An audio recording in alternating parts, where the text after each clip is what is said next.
வணக்கம் நண்பர்களே.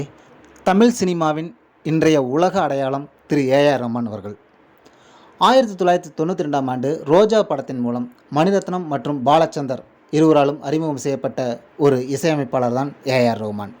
இன்றைக்கி கிட்டத்தட்ட ஒரு 34 வருடங்கள் கடந்து விட்டது.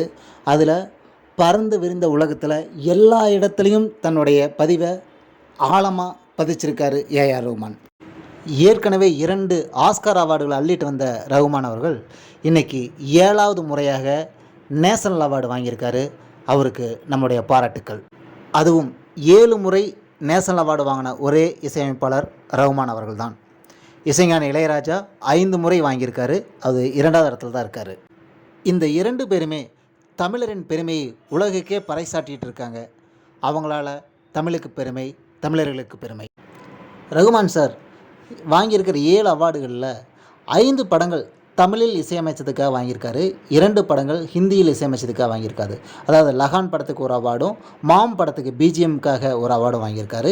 இது இல்லாமல் மீதி 5 அவார்டுகளும் தமிழ் திரைப்படங்களுக்கு இசையமைச்சதுக்காக வாங்கியிருக்காரு.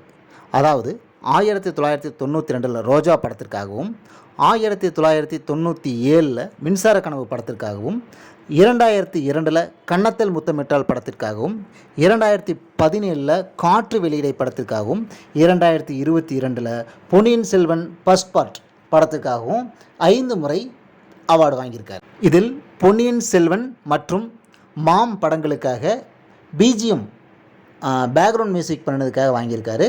மற்ற 5 படங்கள் சாங்ஸுக்காக வாங்கியிருக்காரு. திரு ரஹ்மான் அவர்கள் நிறைய இயக்குநர்களோடு சேர்ந்து வேறு படங்களில் பணியாற்றி நிறைய கோல்டன் குளோப்பில் ஆரம்பித்து ஏகப்பட்ட விருதுகள் வாங்கி குவிச்சிருக்காரு. அதில் குறிப்பிடத்தகுந்த விஷயம் என்னென்னா, நேஷனல் அவார்டுன்னு சொல்லக்கூடிய இந்த அவார்டை மட்டும் மணிரத்னத்தின் ரோஜாவில் ஆரம்பித்து அவரோட பொன்னியின் செல்வன் வரைக்கும் கிட்டத்தட்ட மணிரத்னத்தோட 16 படங்களுக்கு தொடர்ந்து இசையமைச்சிருக்காரு. அதில் 4 படங்கள் நேஷனல் அவார்டு வாங்கியிருக்கு. அப்படிங்கிறது ரொம்ப முக்கியமான விஷயம். இது இயக்குனர் மணிரத்னம் சாரால் ரஹ்மானுக்கு பெருமையா, இல்லை ரஹ்மானால் மணிரத்னம் சாருக்கு பெருமையாங்கிறது தெரியல. ஆனால் இருவரோட இணைந்து பணியாற்றிய இவ்வளோ விருதுகளை வாங்கியிருக்காங்கிறது நமக்கெல்லாம் பெருமை தான். இருவரும் இணைந்து தொடர்ந்து விருதுகளை வாங்கி குவிக்க வாழ்த்துக்கள். நன்றி நண்பர்களே.